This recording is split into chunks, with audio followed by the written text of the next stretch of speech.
It was supposed to be a routine guest appearance. Kelly Clarkson, pop icon and talk show veteran, invited on Today with Jenna Friends. The mood was light, the cameras rolling, and Jenna Bush Hager was there with her usual warm smile. But what began as a friendly chat about music and motherhood suddenly shifted. Tension crept in, and no one quite saw how quickly things would escalate. Kelly arrived in the studio looking relaxed, sipping coffee before the segment. She greeted the crew, slung her coat over a chair, and seemed in her usual good spirits. Jenna opened with a welcoming question about Kelly's new project, and everything felt scripted for a smooth, breezy interview. There was laughter, light banter, just what viewers expect from a morning talk show guest. But then, as the conversation turned to Kelly's recent life changes and her divorce, Jenna asked a question that landed differently than intended. The tone subtly shifted from friendly professionalism to an undercurrent of something more probing. Kelly's eyes flickered, her smile tightened,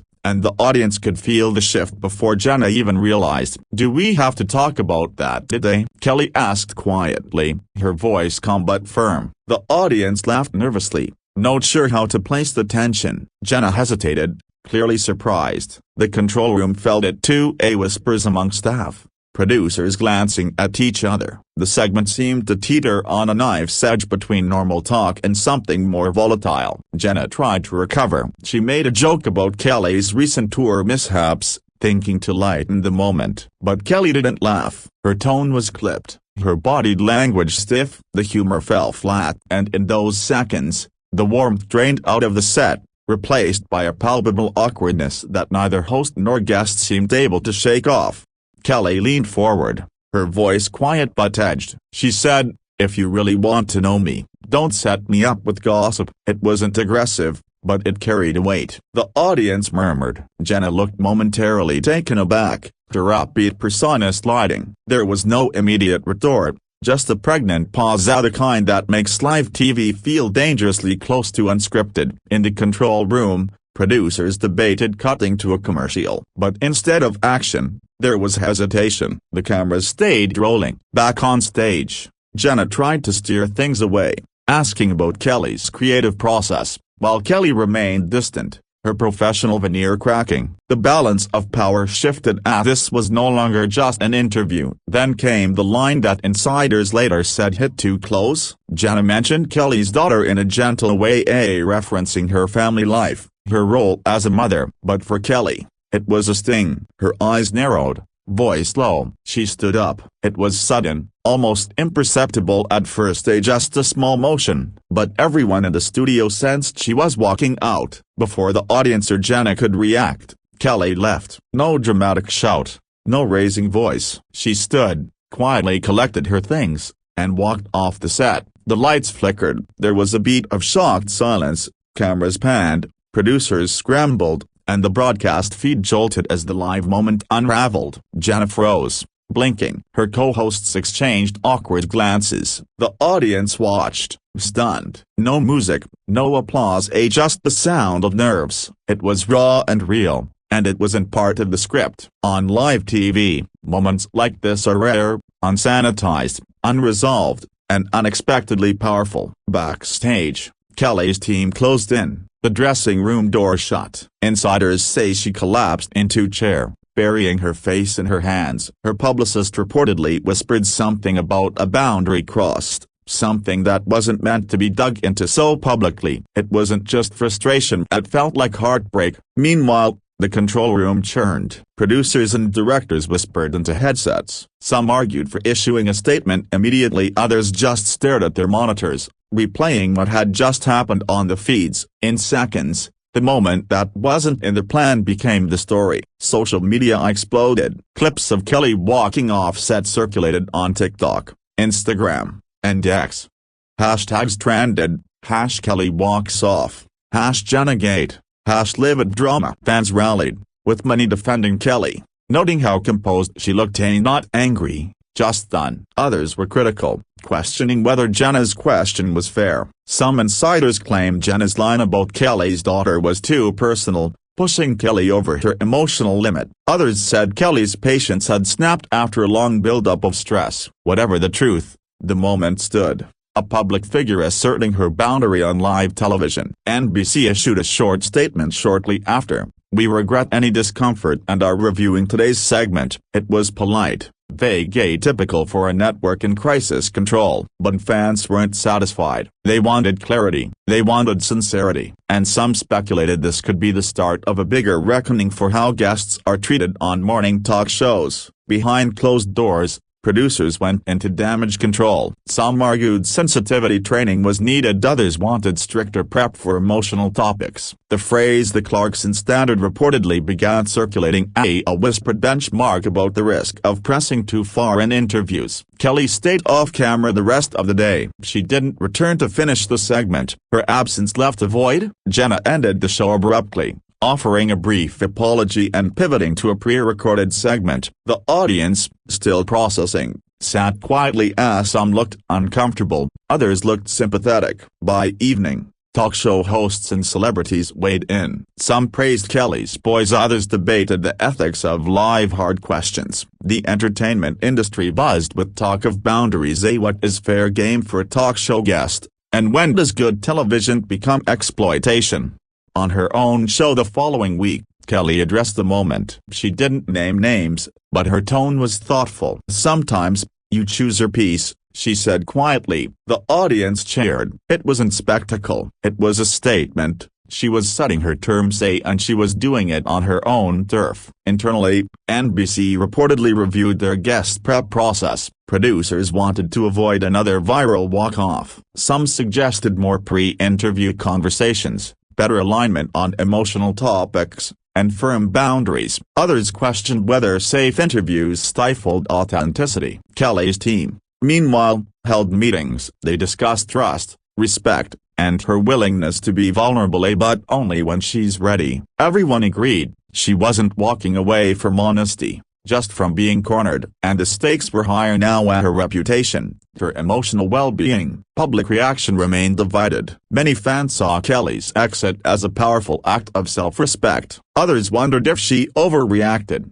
or if Jenna was unfairly blamed. Talk show critics weighed in. Was this a breach of protocol, or much-needed disruption in daytime TV norms? For Jenna, the moment was a wake-up call. Sources said she was shaken, replaying the exchange in her mind. She issued a brief apology, acknowledging she may have crossed the line, but she also said she respected Kelly's courage in speaking her truth. However, quietly, the incident became a reference point in media circles. People talked about guest emotional safety. Bookers, producers, and publicists discussed the need for pre-interview groundwork. The delicate balance between juicy content and compassionate handling came into sharper focus. Meanwhile, Kelly's own show leaned into her authenticity more than ever. She sang emotional songs, shared more about her personal journey, and spoke openly about self-care. Her brand of vulnerability, once raw, felt more anchored, more intentional. Her fans responded with love. Social media was full of messages.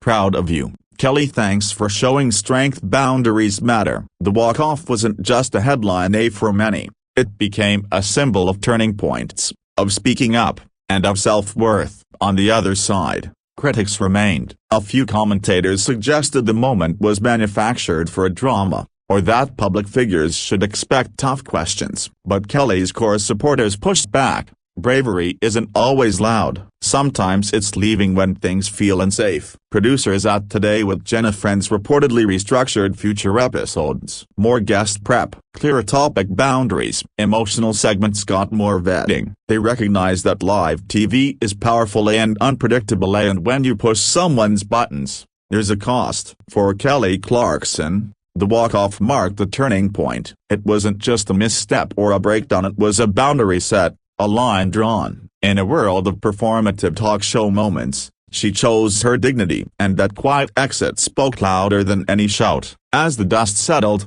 the media moved on, but the conversation lingered. Viewers wondered, how many more public figures silently reached their limit? And will our favorite talk shows evolve or remain stuck chasing tension at any cost? Kelly's walk-off wasn't the end. It was a beginning. Days after the broadcast, behind-the-scenes footage surfaced showing producers rushing toward the stage as Kelly exited. Viewers paused and replayed every frame, analyzing body language, facial expressions, and tone. It became a mini-internet investigation, fans searching for truth. Some said you could see the exact second Kelly decided she'd had enough, a mix of grace and exhaustion crossing her face like a storm that had finally passed. Entertainment blogs had a field day. Headlines screamed about the moment daytime TV cracked open. Commentators dissected every word, while insiders quietly reminded the world that celebrities are human. Kelly, known for her empathy and humor, was now being recast as a symbol of self-protection. For once, the narrative wasn't about scandal, but about limits. How much honesty is too much for live television? A few days later, Jenna was spotted leaving the studio looking thoughtful and subdued. Paparazzi shouted questions about whether she and Kelly had spoken. She didn't answer, only offering a polite smile and a quiet thank you. Her demeanor suggested she understood the weight of what had happened. Sometimes silence says more than a dozen interviews could ever convey. Within NBC, executives gathered in long meetings to discuss reputation management. Emails flew between PR teams and producers, weighing how to frame the narrative without sounding defensive. They knew millions had watched, and millions more had shared clips online. Transparency became their safest move, but even that had to be carefully choreographed for primetime damage control. Behind all the noise, Kelly retreated from the spotlight briefly. She spent time with her children, focused on songwriting, and stayed away from interviews. Sources close to her said she was regaining balance, processing what had unfolded. It wasn't bitterness that drove her quiet period, it was reflection. She wanted to make sense of how a simple chat could turn into a viral boundary lesson. The next time Kelly appeared on television, she chose her own show, surrounded by a familiar crew who respected her rhythm. She laughed, sang, and addressed her audience directly. "Sometimes things go sideways," she said with a grin. "And sometimes that's okay." The crowd erupted with applause, not for gossip, but for resilience. It was her soft way of saying, "I'm fine, and I've learned."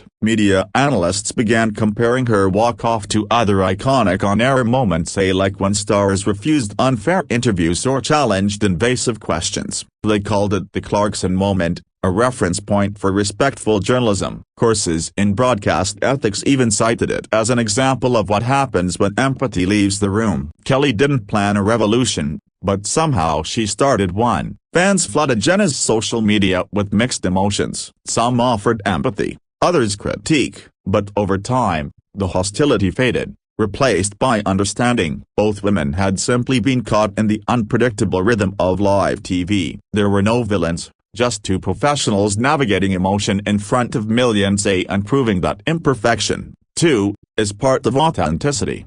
Then came the surprising twist. Months later, Jenna reached out to Kelly privately. The two reconnected, away from cameras and headlines. Insiders say they spoke for hours, sharing perspectives, even laughing about how intense the world had made that one awkward moment. It wasn't reconciliation for publicity, it was genuine closure, two people choosing grace over gossip. When word of their private call leaked, fans were relieved. The narrative of conflict gave way to forgiveness. Articles shifted tone, praising both women for maturity and growth. In a world addicted to drama, their quiet understanding was refreshing, a reminder that peace doesn't trend as fast, but it lasts longer. From that point on, both shows adopted subtle changes. Jenna's producers created new guest check-ins before every taping, asking what topics to avoid. Kelly's show, on the other hand, doubled down on heart-centered storytelling, segments about empathy, emotional health, and respect. Out of one uncomfortable moment came a new kind of television honesty. Over time, Kelly spoke more openly about emotional safety in media. She explained that even seasoned artists can feel cornered when asked deeply personal questions in public. Her message resonated far beyond TV. Teachers, nurses, and office workers all related. Setting boundaries wasn't a celebrity luxury, it was a human necessity. Her calm defiance became a movement. Meanwhile, network insiders began calling this period the authentic era. Viewers craved realness, not perfection. Ratings data even showed that audiences favored emotionally intelligent conversations over sensational ones. Ironically, The very incident that had threatened to embarrass the network became a case study in how vulnerability could rebuild trust. By the following year, Kelly and Jenna finally appeared together again at a charity event. Cameras captured them laughing, exchanging hugs, and addressing the elephant in the room. Kelly joked, "At least this time, I promised not to run away." The crowd roared with laughter. It was light-hearted, but deeply symbolic, two women rewriting their own story, one moment of grace at a time. Looking back, the walk-off became less about controversy and more about courage. It proved that silence, when chosen with dignity, can echo louder than confrontation. For Kelly Clarkson, it wasn't a meltdown, it was a message. In that quiet exit, she taught millions that walking away isn't weakness, it's wisdom. And that lesson, once captured on live television, still resonates every time someone chooses peace over pressure.